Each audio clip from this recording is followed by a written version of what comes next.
Hey everyone, thanks for all the likes and comments on the last video, and by popular demand, here is my step-by-step guide for driving a rental go-kart fast in the wet. So next time that you're at the track, you will have the edge. Now in this video we are at Warden Law or Karting Northeast, but you can use these tips at any track which you are at.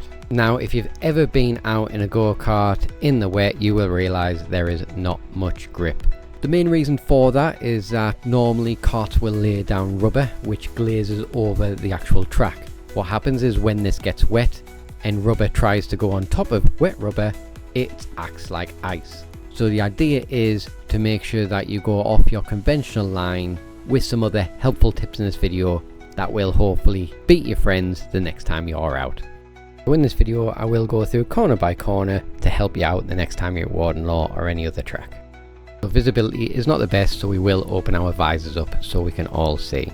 So turn 1, I will pause there. As we can see that I am starting to turn the car to the left because this is where I've pressed the brakes, so just enough to slow us down.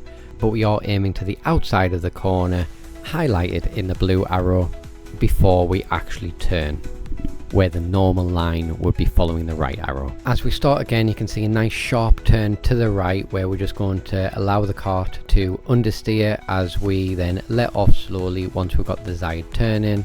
And then once we have the kart angled as straight as we want it to, we get ready and line ourselves up for the next corner. This one's a little bit more different because we do know that there is traction on the front. We are able to flick this in, getting the desired turn in, but again making sure we get that steering wheel as straight as we can, as fast as we can. The first part of the dogleg is similar to turn 1, where we want to rely on the understeer to get our desire of turn in, then let off, ready to line ourselves up for the second half of the dogleg. Now before you turn in, you may notice there is some concrete on the end of the curb on your left.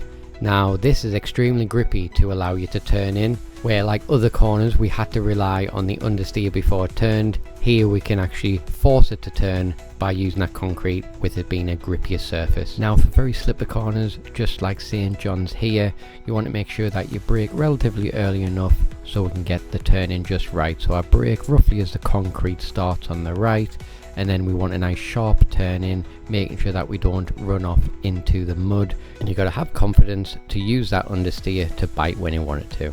Now in this case, this track has brand new tarmac down in these corners, so there is a lot more grip than normal. We can see as we're approaching, we don't have to be as wide on entrance, as the kart is able to grip up mid corner, which allows us to carry the speed throughout. The second centre, same premise as before.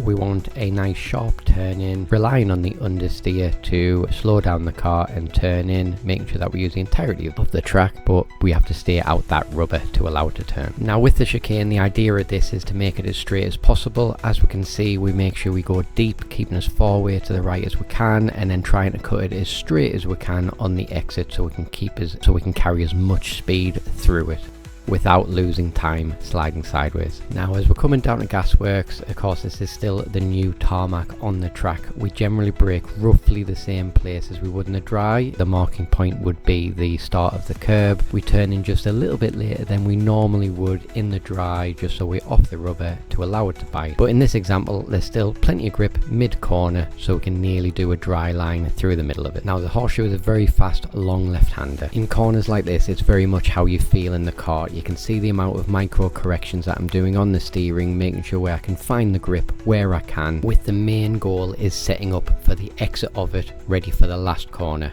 As we can see that I've managed to hook it very far to the left, making sure that we widen it up, giving us the optimal turn in for the last corner, because this is what counts, making sure they get enough speed onto the straight. We can see that I do not let the kart drift all the way to the exit, because adding meters onto the track is just going to slow your lap time down. And put that all together and that will be one of the fastest laps around Warden Law in the wet. Things to consider that may change is how wet the actual track is. And just to recap some top tips in the wet, which work at any track: get off the rubber line. The normal dry racing line is the slippiest part of the track when it's wet. Don't be afraid to use unconventional lines if there is more grip available. Brake in a straight line to avoid spinning when braking.